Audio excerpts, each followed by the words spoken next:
What's good, YouTube? So in my last video I said I was gonna make separate videos detailing everything that I was going through and am currently going through. That's the right way to say that. Anyway, one of the many things that I've been dealing with is this thing called depersonalization. Now, in a nutshell, depersonalization is you basically feel like you're not real. You feel like you're not in control of your own body, mind, and thoughts. You know, you feel like you're a spectator watching yourself do the things you usually do. Nothing feels real, and when you get to the point to where you don't feel real and nothing around you feels real, feels like you're in a game, a movie, or a video of some kind, you have both depersonalization and derealization. Derealization is represented by the things around you. Depersonalization is your own personal self. They really waited until I started recording to start using the damn leaf blower outside.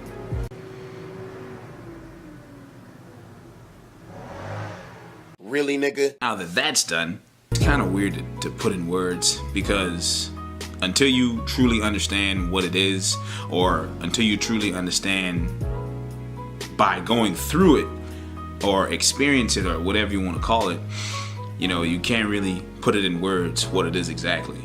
But a solid month and a half ago, I think it's either 4 or 6 weeks, I can't remember exactly, but I was smoking some weed because weed kind of mellowed me out and made me feel really good. And I also didn't have any negative thoughts when I was high. And I was smoking some weed, and you know, I got high and I came down. And when I did that, it just felt weird because the high sensation didn't hit me like every other time I had been high in the past. I remember I was home. I was here in this apartment right now. I was home, and it was like around 5:30. I just ate a plate of eggs and rice. It was around 5:30, and I went upstairs to lay down and just bullshit on my phone. I really didn't feel like doing anything anyway. And around the 6 o'clock mark, like weird sensation, like the only way I can describe it is like I got really high really fast, but it wasn't because of marijuana. I just felt disconnected from everything, and it all hit me at once. I felt disconnected from my body. I felt disconnected from reality. I felt, you know, crazy. I had to call my cousin up. I said, hey man, I'm gonna come over, man. I'm feeling weird. I don't know what the hell's going on with me. I'm just like, I'm freaking out. I'm trying not to freak out, but I'm freaking out at the same time. And so me calling him, he was like, yeah man, come on over, we'll talk about it. So I get in my car, I'm driving down the road, I'm driving to his house, and the entire time I'm telling myself, don't freak out, don't freak out. This is just, you're probably just really high right now. Just like any other time, it'll pass. And it wasn't like any other time. It was very unlike any other time, if that makes sense. I don't know if I said that right, but you get what I'm saying. You know, it was so different. I'm driving down the road, and the cars, the road itself seemed to push away from me. It's like the road, the highway, everything in my view that I can see was pushing away from me.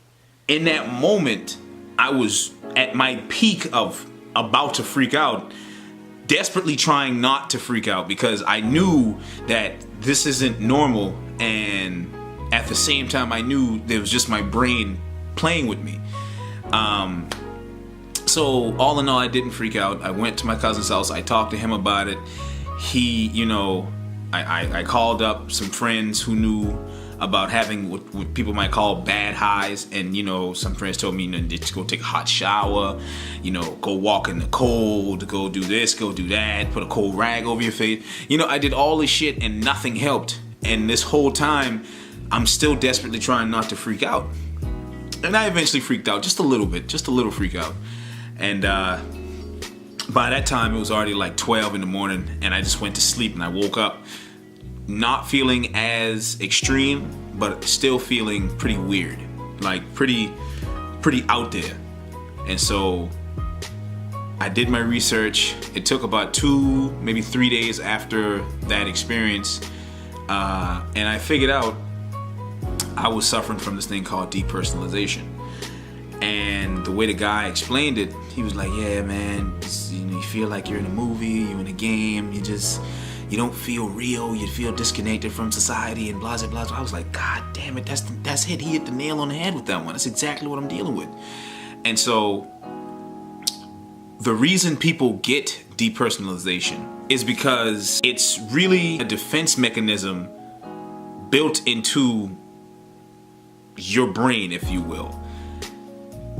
It only triggers, it's like a trigger, and it only happens when you've suppressed massive amounts of stressful, thoughts, massive amounts of anxious thoughts, when you've been so stressed out, you're so emotionally exhausted, you're so physically exhausted, mentally exhausted, your stress levels at an all-time high, your anxiety levels at an all-time high, your paranoia levels are at an all-time high. When these, feelings, these internal feelings that go on inside of you reach a certain level, your nervous system has to react.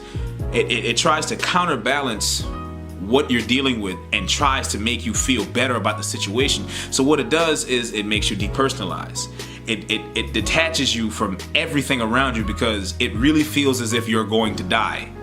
And that's why people who have depersonalization freak out, because they don't know what's going on. It's really no blueprint, or it's not a book you read before stuff like this happens to know, okay, I'm about to get depersonalized, I should get ready for this. There's no book or anything like that. You just go through it, and then you have to, after a freak out or two or 1,000, you do your research and you find out what it is. And that's pretty much what it is and what it was with me. Because I thought oh my goodness, I can't tell you how many times I thought I was gonna die because of the anxiety, the chest pains. I'm pretty heavy, I'm pretty overweight, but I'm a pretty healthy guy. I'm strong, I'm fast, I shit, all the fucking bodybuilding and powerlifting videos I got. You all who watch my videos know I'm pretty strong. Can't tell you how many times I thought that I was gonna die because of, like I said, the anxiety, chest pains. I had pains in my neck. I just had pains all over, pains in my back and my leg and my ass, my ass cheeks, just all over. And when you get to that level, when you experience that a lot, that's when you get into the realm of depersonalization, because your body doesn't know any other way to deal with it but to distance you from what may be making you feel that way. And it's crazy because I know, I can't remember exactly how it goes, but it's kind of like humans are not the only animals that have that feeling. I think all animals have that. But if we want to speak into something that makes sense, like kind of like with deers, because deers, gazelles, they kind of like the food, the choice of food for like the animal kingdom. And when they're getting eaten alive, they tend to experience depersonalization. Their stress levels are high, their anxiety levels are high because they're getting eaten alive. So in order to make it as peaceful as possible, their nervous system kicks in and makes them depersonalize. So it's probably still sucky getting eaten alive even when you're depersonalized, but it makes the ride as easy as possible. That's really the best way I can describe it. I mean, it's kind of hard to describe, but if you can understand what I'm saying, you'd be like, yeah, okay. But yeah, that's really what that is. And from what I researched, the best way to deal with it and to overcome it, because it's not permanent. Some people go in and out of a depersonalized state and jump right back into their normal body, if you will, throughout their entire lives. Some people experience it for 1 minute. Some people experience it for 10 minutes. Some people experience it for 10 years. And then they get out of it. It's really no timetable because everybody's different. Everybody's emotional levels are different. Everybody's traumatic levels or traumatic experiences are different, and it varies from person to person.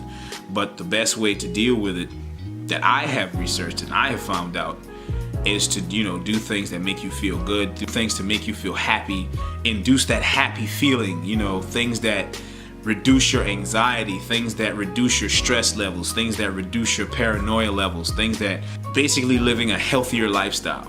That's pretty much what it is. And when I do things that basically bring out the best in me, I realized that I really don't feel it as much, and if I do feel it, it doesn't last as long as it used to. Because if you get it and then you start freaking out, you basically fueling it, so it's just gonna keep coming. It's gonna get bigger and bigger and bigger and stronger and stronger and stronger, and who knows what'll happen if it gets too strong, you know? But that is one of the things that I have been recently dealing with. I could say for about the last 6 weeks. I honestly could say about the last 6 weeks I've been dealing with that.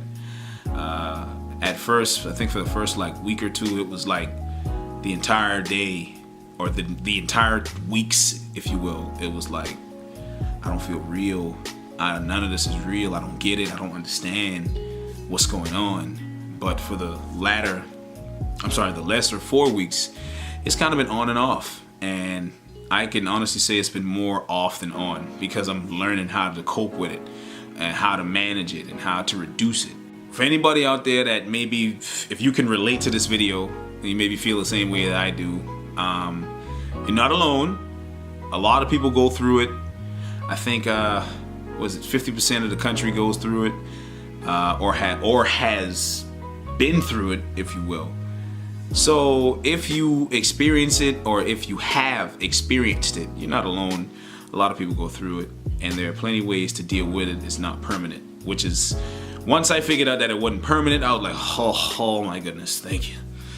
Now we can move forward into working around this thing. Hope y'all enjoyed this video. You know, leave a comment, like, share, subscribe to the channel. You know, all those things really helps it grow. And stay tuned for new videos. I'm still trying to figure out a decent intro for the channel.